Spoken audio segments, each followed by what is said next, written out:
Welcome to our final unit in Module 5, Science and Technological Advances. And this final unit is going to look at collaboration and careers in science. So collaboration in science. So we know that enriching a student's science education by working with scientists, higher education institutions such as universities, other schools, employers and industry can be exciting. And it's an excellent way of giving students that important link to the so what question of why do we engage in science in school. So it helps students become turned on to learning science and even going further with their studies in science. Working in partnership with key stakeholders can demonstrate some of the exciting and inspiring opportunities that studying science can lead to. So most students view science itself as important, but they sometimes see the science that they do in schools as something different and less relevant to the world in which they live. And that's a key part of why we're doing this course. Most of you know science is important, but you don't really know why. And so until we look at all these applications of science, sometimes it's not clear, and it's definitely not clear for our students. So part of the reason is that too few students have the opportunity to see science and scientists at work outside the limits of the school laboratory and the curriculum. And this is particularly important in junior secondary because they do start doing activities in the so-called science lab. And instead of finding them really inspiring, a lot of the time the students who are looking forward to it so much actually end up going, well, this is boring, I'm just following these step-by-step recipe style pracs. How does this relate? So they don't experience the exciting and inspiring opportunities that studying science can lead to and become less keen to continue their studies in the subject. This is a really important point too, because at the moment you may have noticed the increased emphasis on STEM. You might have seen that acronym, STEM, which stands for Science, Technology, Engineering and Mathematics. And at the moment, it's a very big national agenda push to have more people go into STEM disciplines, particularly in year 11 and 12, and then leading on to tertiary. So it's really a very key driver in our schools at the moment. Careers in science.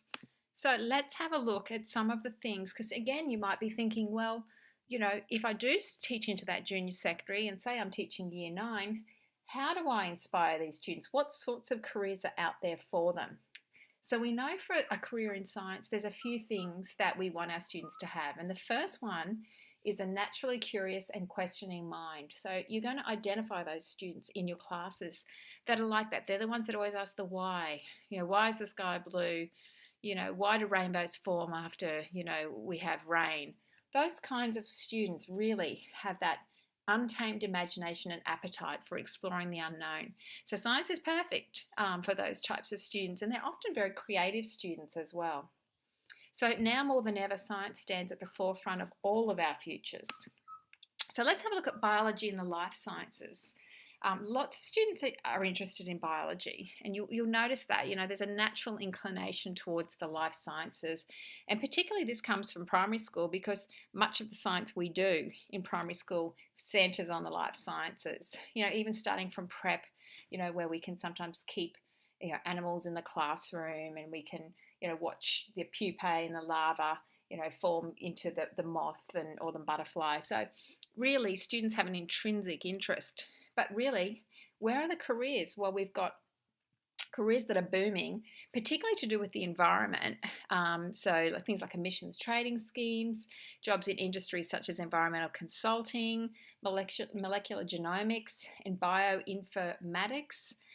All these new technological fields that are linked with biology. There's a number of new careers that students can look at. We can look at the behavioural, so psychology related, biomedical sciences. Biomedical sciences are booming, so we do know that our enrolments into those particular kinds of degrees at university are very popular. So sequencing of the human genome, that's happened in the early 2000s, so a lot of the genetics research, stem cells, we talked about those a little bit too, different therapeutic options, so there's lots of careers there. All right, let's look at the earth and environmental sciences. Very topical. So clearly with things like climate change, using fossil fuels, our use of non-renewable energies, the effects of pollution on the earth, all of these things are important fields of study for the future. Physics, maths and chemistry. So in Australia particularly, we have a very strong reputation in something called radio astronomy, the green chemistry movement, which is a sort of combination of chemistry and environmental science. Again, having that link to why do we want to do it?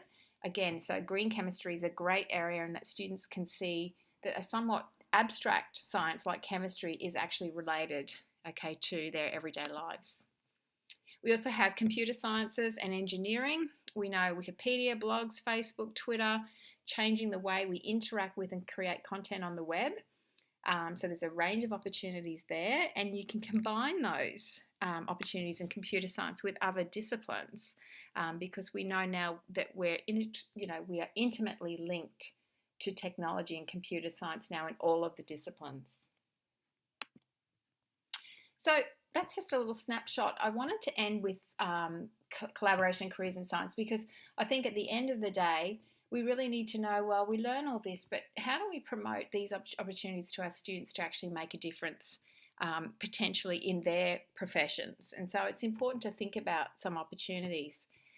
What I want you to do though, and it's a little bit futures oriented, something you can do in the classroom that integrates scientific and technological advances into science lessons in a context-based manner, so looking at a particular context such as population or sustainability or energy, are things called futures scenarios. Now, what a future scenario does is it integrates science plus a lot of our literacy-based exercises. So a future scenario is a story, so it's a fiction, not a non-fiction, a fictional story about a plausible future world, and it has a logical plot and a narrative which is based on scientific, historical, and socio-political concepts. So future scenario writing is valuable in science learning as it addresses students' interests and concerns and connects their science learning to their life worlds. It develops future thinking or foresight and develops their higher order integrative thinking. So you're actually going to engage in a future scenario for your portfolio item. So to support you in doing that, there is a reading on Learning at Griffith, which actually will help you, called Future Scenario in Science Learning by David Lloyd and his team of authors. And it outlines in detail what a future scenario is and how to write one.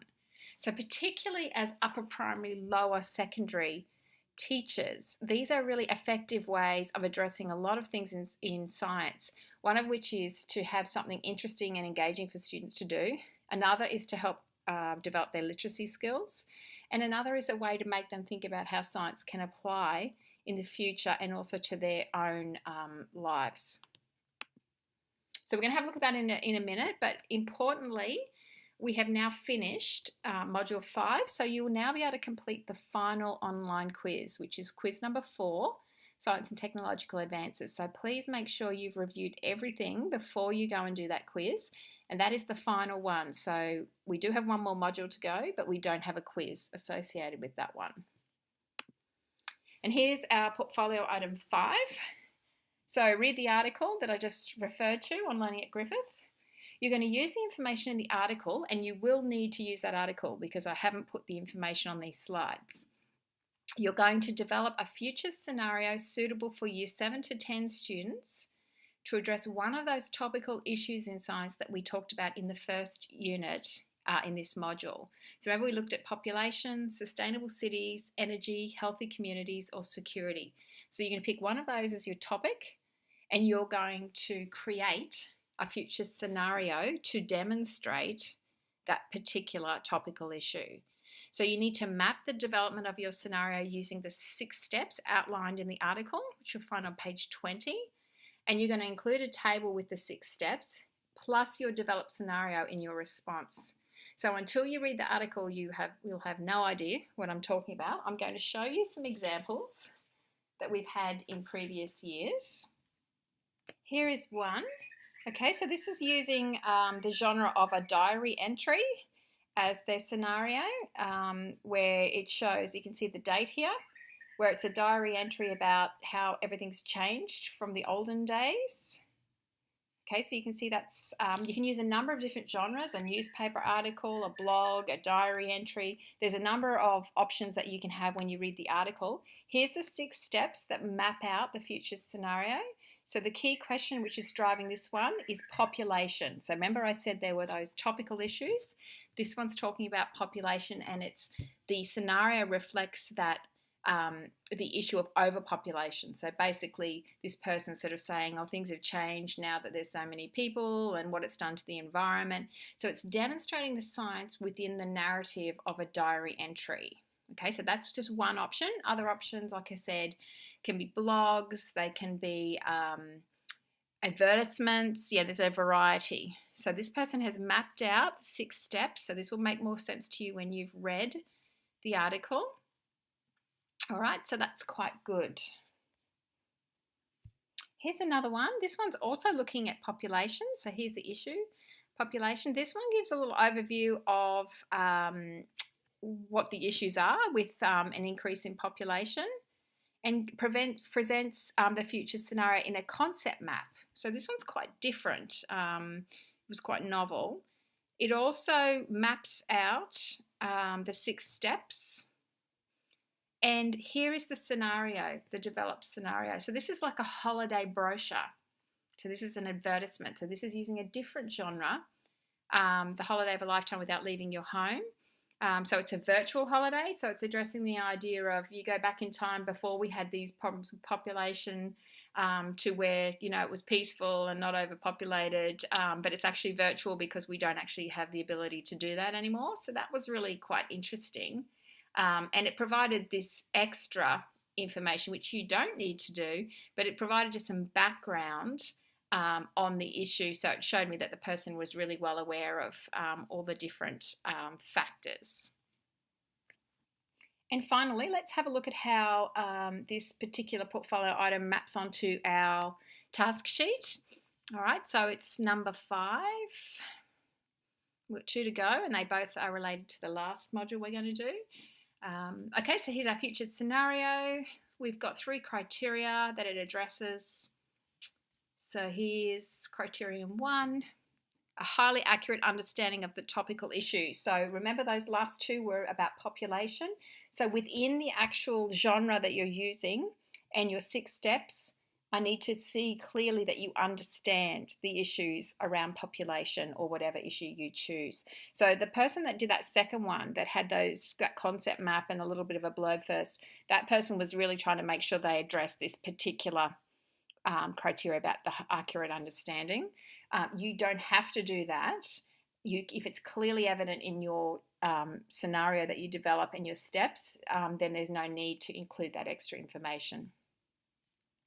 Also, highly effective, clearly outlined future scenario developed which accurately addresses the chosen topic in a novel fashion. Now that one's really to do with the creativity you're going to show, particularly like with that advertisement we saw or with a diary entry. That's where the marks are coming in there, and that it's a highly creative, you've really thought through the particular context you're going to use. And critical analysis have provided material showing clear and detailed links to all 6 steps. So that one relies very heavily on you making sure you read that article very clearly and understand the steps. Make sure that you include some information in the steps. Don't make a very narrow one single sentence for each of the steps. Make sure it's really clear that you understand what the steps entail. Interpretation of evidence provided in an innovative manner. Explicit referencing. Now what I mean by that is please reference the article somewhere at the end, the actual future scenario article. If you consult any other materials to give you some background about the particular topical issue, you don't have to do that. If it's clearly evident in your scenarios that you understand, then there's no requirement to have further referencing. But if you do use other sources, make sure that at the end of your portfolio item you include that in the reference list. Okay, so that is it for our 5th module. So the following module is our final one, where we're looking at global science education.